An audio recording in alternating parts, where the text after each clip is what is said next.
going on, people? What's going on? Man, it's your guy, Jesus Hawthorne, with Talk That Talk 254.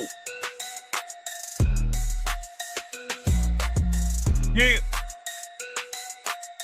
Hey, man, I got a few things I want to talk about.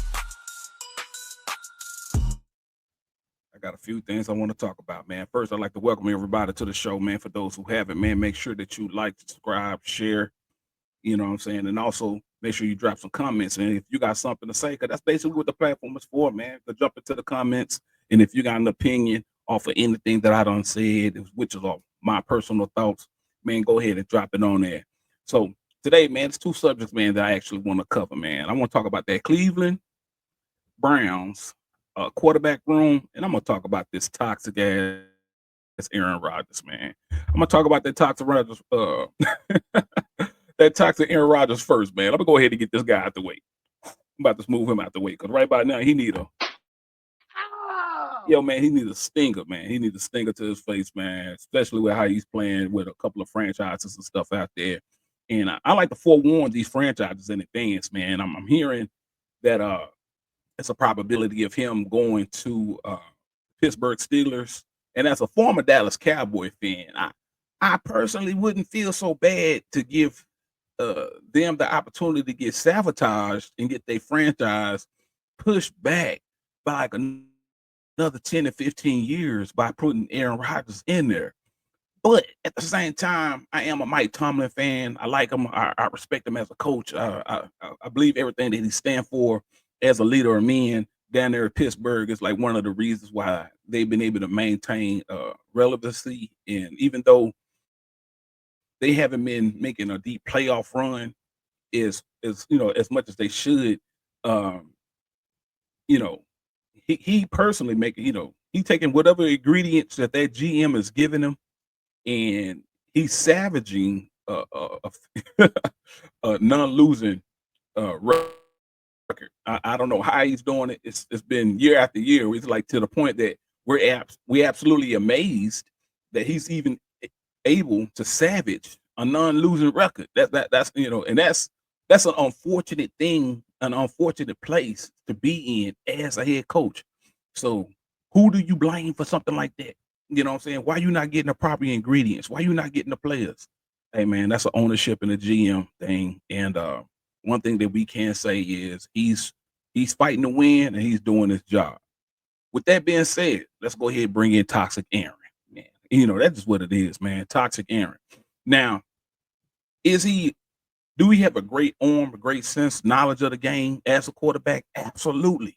Absolutely. But that's not what we're currently dealing with when we talk about an Aaron Rodgers, man. We're dealing with an older guy that's injury prone, that is he's a princess diva, man. He's a diva. He's an absolute diva. Now, people are bringing him in for them to entertain the thought of bringing in the Aaron Rodgers is for the fact that we saw lightning get caught in a bottle by the greatest winner of them all time, Tom Brady.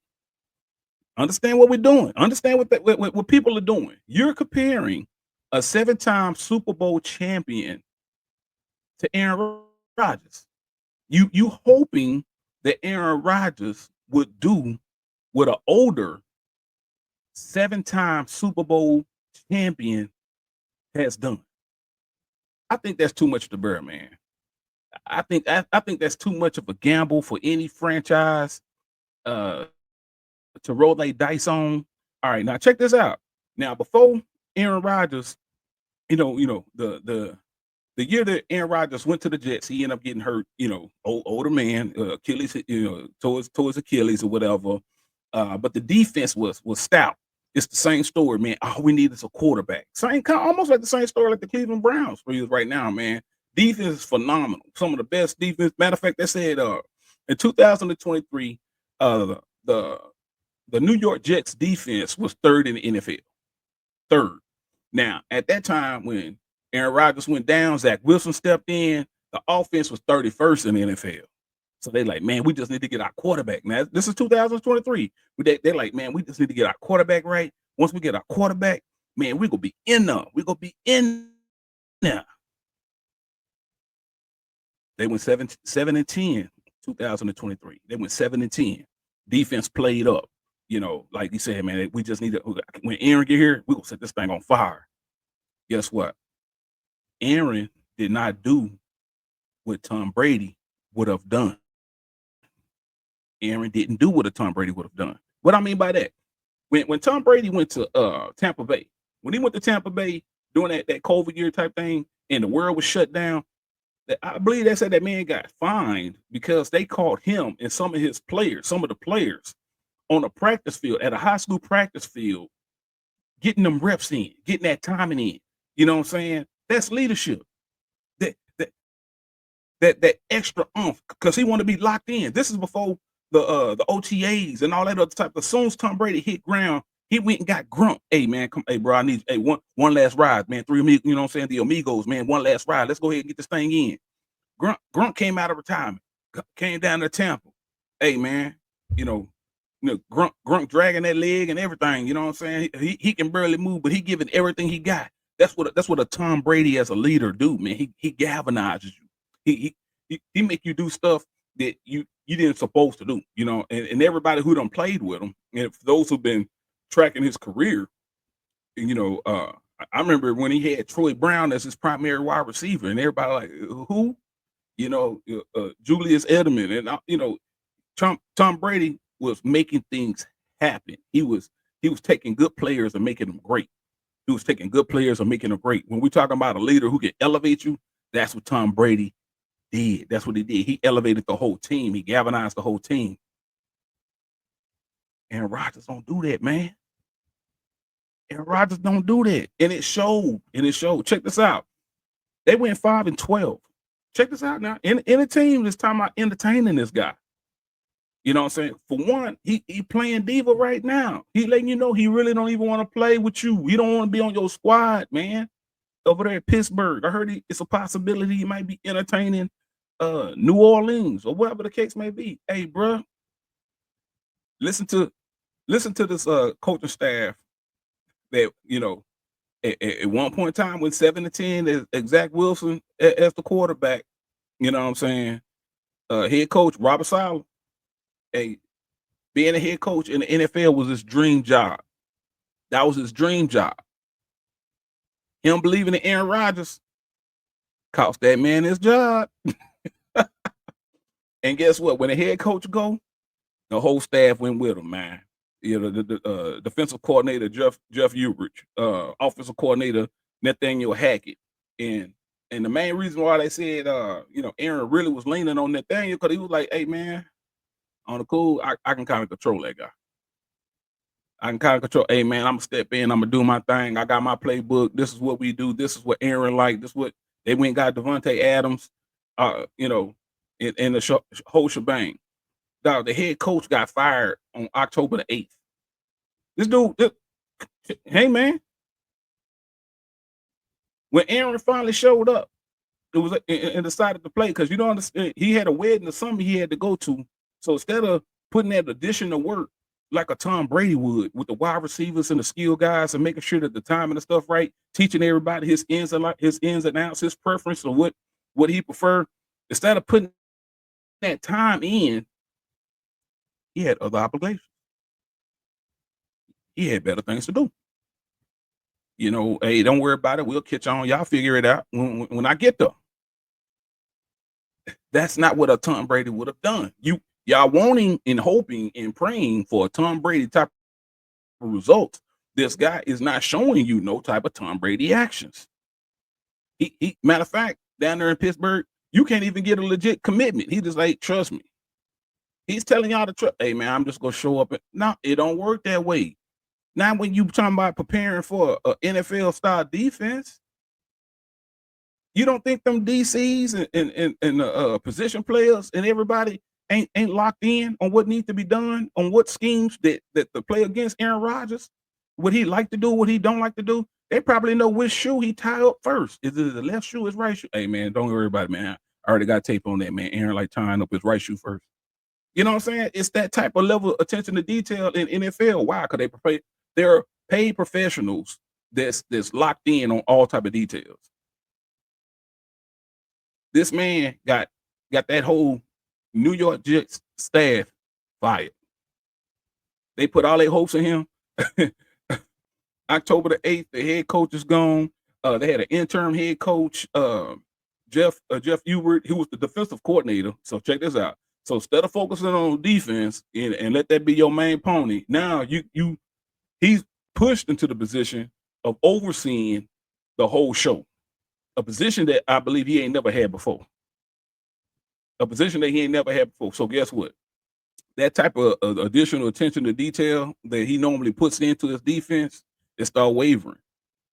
So the team went 7-10 without Aaron Rodgers. They went 5-12 with Aaron Rodgers. On top of bringing Devontae Adams, who's supposed to be his go-to guy, it didn't pan out like that, man.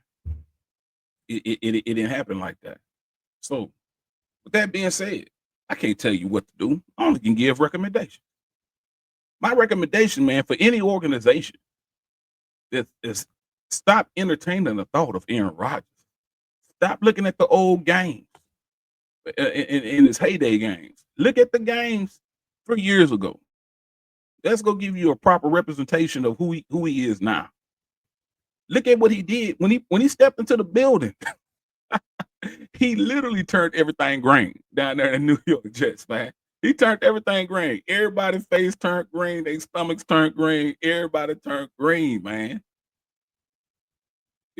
Hey, you can't argue with the facts, man. Man, the dude is a pampered princess, and really, he just need to go ahead and retire right now because it's affecting his legacy. I know the money is good, and if somebody willing to go pay the money, I can't tell no man to turn down no money, especially not no money like that. If they willing to pay, I'm willing to play. But understand what you're getting yourself into, Mr. GM and Mr. Head Coach, especially the head coach. Because guess what? When it goes right, if it goes right, on the small things that's showing right, it's gonna be all him. Because he gonna want to do things his way. But when it goes bad, shit, it ain't his fault. It ain't his fault. It's your fault. You brought him in the building. And you deserve to get stung. You brought him in the building and you deserve to get stung, man. You absolutely deserve it. Because he showed you who he is. And of late, you know, he ain't been winning. So can't say that you want a winner. His characteristics ain't showing or doing what a winner do. Tom Brady showed you what a winner does. He did not do that. And right now, instead of being in somebody camp in Pittsburgh, if that's where he said he promised to go, instead of being in camp, locking down, getting familiar with people, understanding how the ins and outs, because that's what a leader does. You got to understand the people that you're dealing with, because in leadership, you're leading people. You know what I'm saying? Started building that camaraderie. Yo, he doing whatever he doing now, and he's still trying to figure out if he go play, and if he go play, where he go play. And when it comes to the potential places that he want to play, he want to hand select and play around this and that, and he ain't putting in no work. Long story short, he too old not to be putting in no work, bro. He can't just show up and think he gonna get it done. He tried to prove that last year. It didn't work out, man. It didn't work out. But you know what did work out? He worked out that whole coaching staff. Everybody who had a dream job of coaching in the NFL at the highest level, coaching the best, the greatest, this and that, gone. Hey, what's old boy that with the Avengers? What's old boy with the Avengers, man? The purple guy? Yeah. And he snapped his finger. Boom! Your whole dream shattered, man. He got to start all the way over again right now. He got to start all the way over. I think Robert Saleh, I think he's the defensive coordinator down there in 49ers. So now he got to figure out a way to work his way back up to the top, back into the graces of an organization that's willing to give him the chance. Because the GM, also himself, hey man, they put their money on Aaron Rodgers, thinking that Aaron Rodgers gonna do the Tom Brady. He ain't Tom Brady. That's why he got 1 ring. Tom Brady got 7. I'm just saying, even if you want to scale down how many years he done played versus how many years Tom Brady played. Hey, man, still do the ratio. See what you get. See what you get. I'm just saying. Next, man, we'll go ahead and transition this thing on over, man. Let's talk about the Cleveland Browns. Boy. Entertaining, ain't it? Let's be honest. When was the last time the Cleveland Browns got this type of pub, man? This type of publicity? When the last time anybody, outside of when Deshaun Watson, end up catching that contract, going to the Cleveland Browns, previous to that, man, nobody gave the Cleveland Browns this type of hype. Man, ain't nobody gave the Cleveland Browns this type of hype, man. This is absolutely 100%, without a shadow of a doubt, the prime effect, man. You done heard it. I'm a Colorado fan, big time fan myself, man. I see what his pops done did down there in Boulder. Man, he done made Boulder the show. Man, that black and gold look good on it and everybody, don't it? I'm trying to tell you. Now Cleveland is catching some of the residue off of that, man. He went got the boy, got Shedeur. Hey, nobody in college last year had better ball placement than Shedeur. Nobody. Man, when Shedeur put the ball in the air, man, only thing the wide receiver got to do is this. All you got to do is squeeze your fingers. Why is that? Because the ball is already there, boy. The ball is already there. I'm talking about, man, just go back and look at the highlights. Go back and look at the game film. Go look at all that. People can bring up, oh, yeah, he caught sacks and this and that because he was trying to make a play. Why was he trying to make a play? Because he didn't have a run game and he didn't have a tight end. Let's talk about that. Let's talk about that, man. Why he didn't have a run game? Well, because majority of the time, man, they was running in that 10 personnel and they was running across defenses that was running the 4-2-5.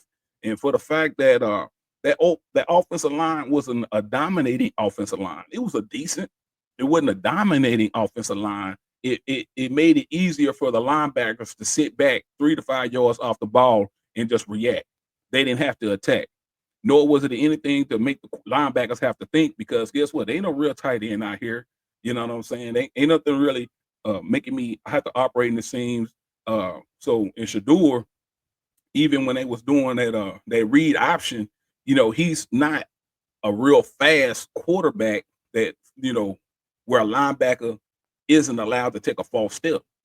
A lot of times you look at the film, even when they were doing a read option, they wouldn't even move. They wouldn't move. They would stand still until they see that the running back got the ball. Then the linebackers will move. But guess what? Most teams that was running that 4-2-5 against them, they had a dominant defensive line, like Nebraska, BYU, all the teams that was going across Colorado head is because they had a dominant defensive line. So that nullified that run game. Linebackers didn't have to move, man. That's why I hated that Pat Sherman kept staying in that 10 personnel. I hated it. Moving forward, going to Cleveland, he ain't gonna have that issue. He got a tight end over there. He got a run game over there. I'm trying to tell you, man, this is a picture perfect situation. Now, for Shedeur, it's a picture perfect situation. Now, the quarterback that he got to beat out is Joe Flacco. Kenny Pickett, my recommendation to you, Kenny, I want you to listen to me and listen to me well. Hey, man, you're a former first-round draft pick. I heard they traded you for a fifth rounder, so they trying to say that the value of you right now ain't no different than Shedeur. There is no true benefits of you trying to duel with Shedeur. The risk versus reward is the risk is way too high versus the reward, to be honest, because you're not gonna beat out Joe Flacco. You ain't gonna do it. I'm just telling you in advance. You're not gonna do it. Shedeur got a better chance beating out Joe than you do, and that's just what it is. Shedeur just overall just a better quarterback. Now everybody keep talking about Shedeur as a fifth rounder. Whoop de whoop. We already know what that game is about. Ain't no need to keep talking. Ain't no need to keep beating that horse. Shedeur should have been easily a number 1 draft pick, no less than probably the second quarterback coming out of the second quarterback being selected. That's just facts. That's just facts. Everything else is a bunch of baloney with no mustard. Bad sandwich. It's a bad sandwich. Everything else is a bad sandwich. All that is bull crap. Now, what you gonna mess around and do, if you try to duel with this boy, and he quit, He quick draw McGraw. You know what I'm saying? If you try to do it with this boy, you go get popped. I'm just calling it. You go feel it. You go feel it. Shedeur is gonna sting your boy, and what that's gonna do. Not only is it going to hurt you as a quarterback, but it's also going to hurt uh, the type of trade value that Cleveland could get for you. Me personally, I don't even understand how your agent even got you in the mix. If I was your agent, I'd be on the phone looking for a new home. The spot that I would highly recommend for you to go, New York Jets. Why would I say New York Jets? Because guess what? Justin Fields is gonna give you a chance. Hey, he gave Russell Wilson a chance down there in Pittsburgh. Because guess what? Justin Fields don't believe in his arm enough. And in today's NFL, man, you got to be able to throw that rock, man. This is not Ohio State, bro. You know what I'm saying? And the crazy part is, I know Justin can throw the rock, but he just don't believe in his arm enough. And because of that, it'll give you Kenny Pickett a chance to be a starting quarterback for the New York Jets, man. You got Aaron Glenn over there as the new head coach over there. He's a defensive minded guy. You keep the ball out of harm's way. You make the throw when it's time for you to make your type of throws, man. I can see you starting over Justin because I know that you're trying to throw the rock. You ain't trying to take off with it. Justin, for whatever reason, even though Pittsburgh was winning with him and that style of play, it just don't transition well in the NFL. You know, he's not fast he's not dynamic like a Lamar Jackson, where you can just really just build a whole team around that style of play. He's not that dynamic in his running ability. So, you know, Justin got to learn how to get the ball out of his hands. He got to, hey man, when you see it, let it go. You got to let it go. He keep holding on to it. Because of that, Kenny Pickett. Look at the Jets. Also, they said, hey man, Kellen Moore, you was down there in Philadelphia when they won that Super Bowl. So you done worked with Kellen Moore before. Kellen Moore, he done draft some guy, which we ain't never heard before. Nobody ever paid him no attention. Nowhere in college have anybody was like, hey man, check out this guy down there in Louisiana doing his thing. I don't know why they got him. They went and got him.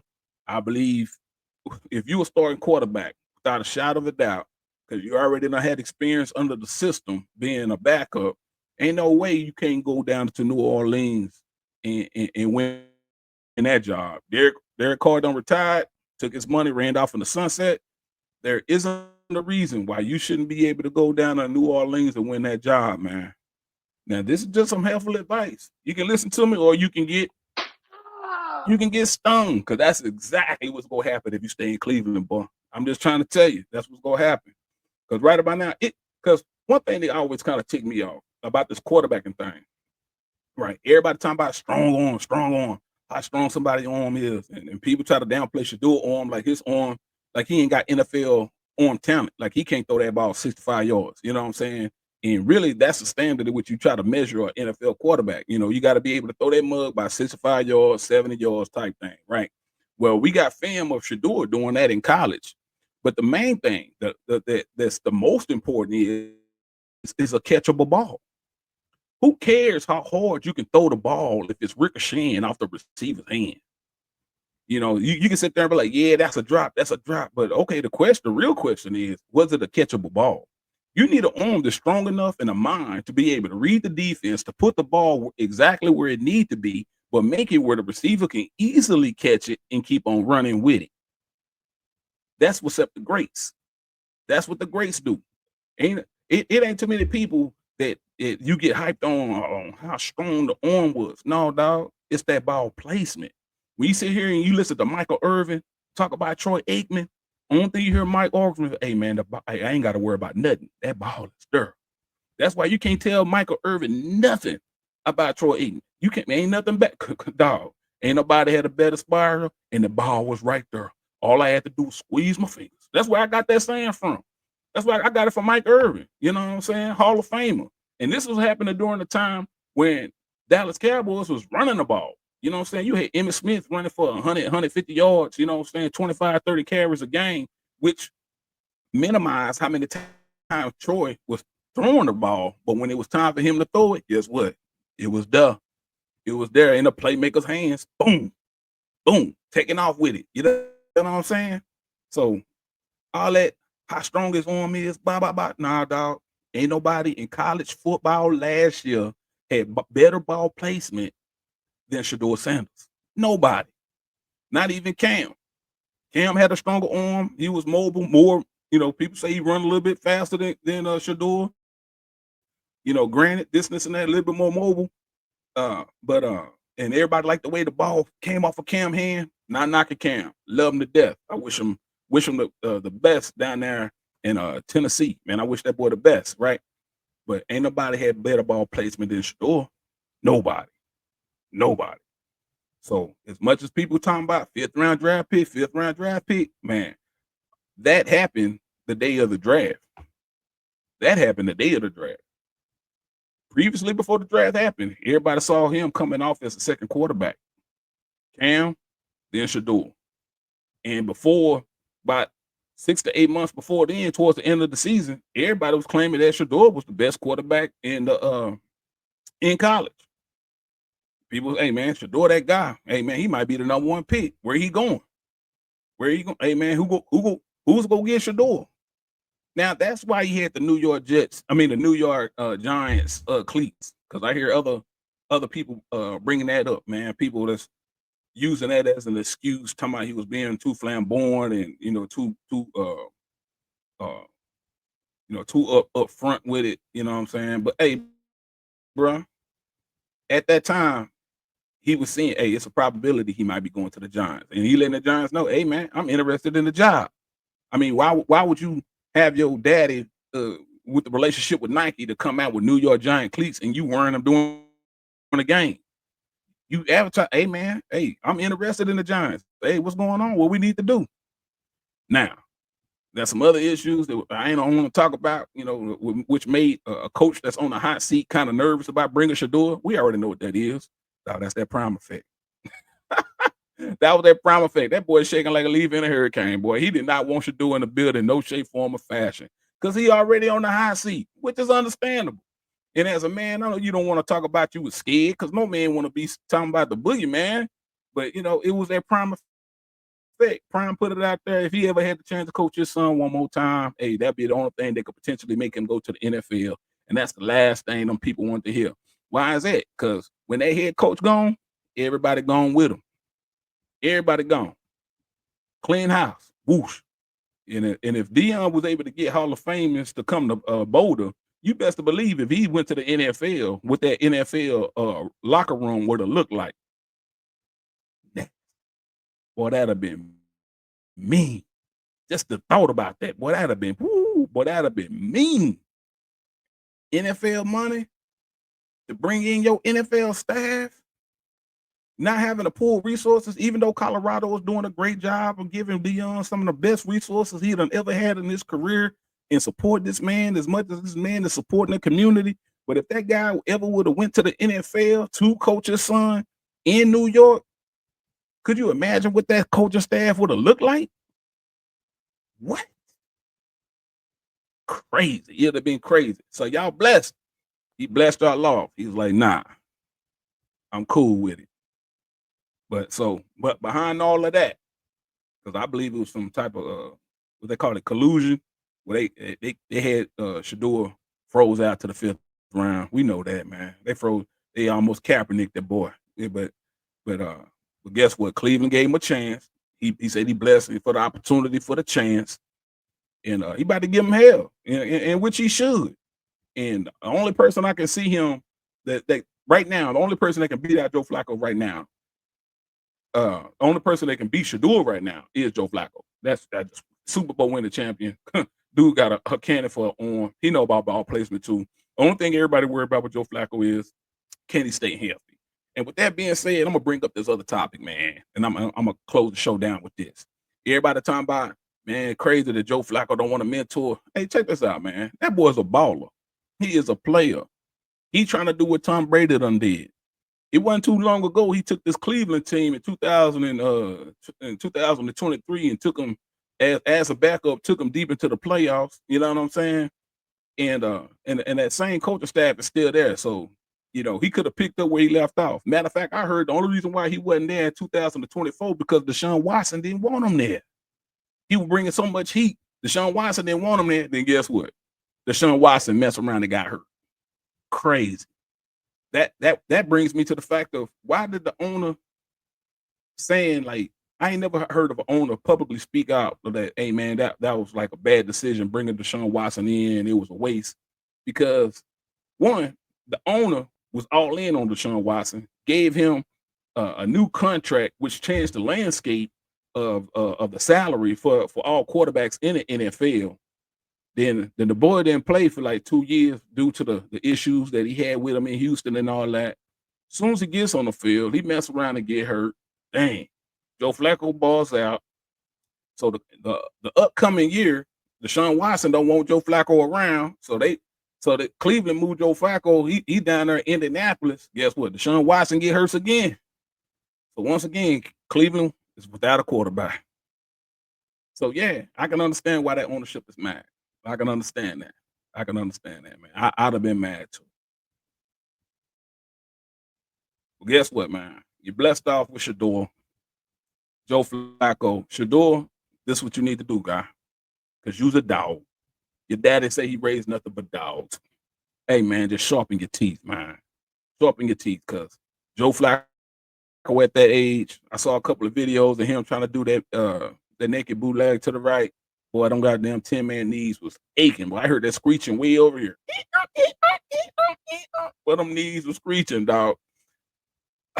I don't foresee him playing those 17 games. A lot of retirees from the NFL who don't have plus many years in the league, they don't see him playing 17 games. Hey, dog, just keep sharp in your teeth. By him mentoring you, just watch him. Just watch him. Observe the good and the bad in regarding his preparation, the things to do, how he take care of his body. Because understand this, if he don't teach you nothing else, he should be teaching you how to take care of your body so you can play for a long time in this NFL, man. Understanding the playbook, understanding how to control the huddle. Look at the details of the fine details of everything, bro. Just eat that up. That's your mentorship. Because, you know, who was Tom Brady mentor? I never heard of Tom Brady say, hey, man, I never heard Tom Brady give a shout out to no other quarterback that mentored him. You know what I'm saying? He might say, hey, I was able to sit back and I was able to learn a lot from XYZ. But nobody was there to hold in his hand, man. It's a competition. It's a competition. It's a competition, man. You got a quarterback coach. You got the head coach. You got the OC. You know what I'm saying? If you see him doing something that's kind of abnormal, but he being successful with it, maybe, ask that question. Hey, why you do? What was your reason why you did that? Blah, blah, blah, blah, blah. What did you see? This and that. What's your method with that? That's your mentorship. That's the closest to mentorship you should get. Because, even though y'all all in the same quarterback room, y'all competing, man. Hey, you're a dog.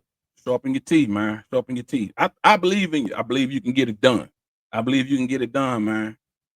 But hey, man, that's my time. And hey, man, that boy Jesus Hawthorne. He talk that talk.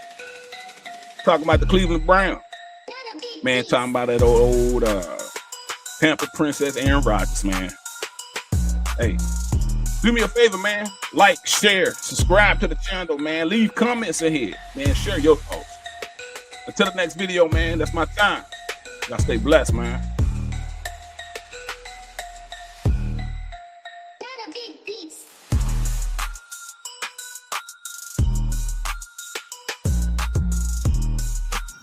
Take your coaching and training to the next level. My Athlete 360 invites coaches to create professional profiles that showcase their experience and talents to parents seeking their services and organizations all in one platform. Start by downloading My Athlete 360 and selecting Coach Trainer at sign up. Enter your email, create a secure password, and you're ready to build your professional profile. It's that simple to begin your digital journey. Next, add your name, a professional headshot, and contact information. This builds trust with parents and athletes searching for coaches. A polished profile is your first step to standing out in the coaching community. Highlight your coaching specializations and certifications. Add your coaching philosophy and experience details. Parents seek qualified coaches for their athletes' development, and your profile is your chance to shine. The app also features a link tree within the profile that coaches can use to put all of their social media and business website in one place. Remember, your expertise is your selling point. By showcasing your skills and experience, you attract the right athletes and parents who value your unique coaching approach. Set up your training packages, pricing, and availability. My Athlete 360 allows parents to book with trainers and coaches directly through the app, simplifying your business operations. This allows you to focus on developing athletes while the platform handles the rest. Your professional coaching profile is now live. Parents with athletes ready to train and develop can discover you, book your training and coaching services, and communicate directly through the platform. My Athlete 360 handles the business side, so you can focus on what you do best, developing great athletes. Download My Athlete 360 today and elevate your coaching business. Youth organizations with multiple coaches are also encouraged to create profiles. Parents are always actively looking for you. Use the link in the bio to get started.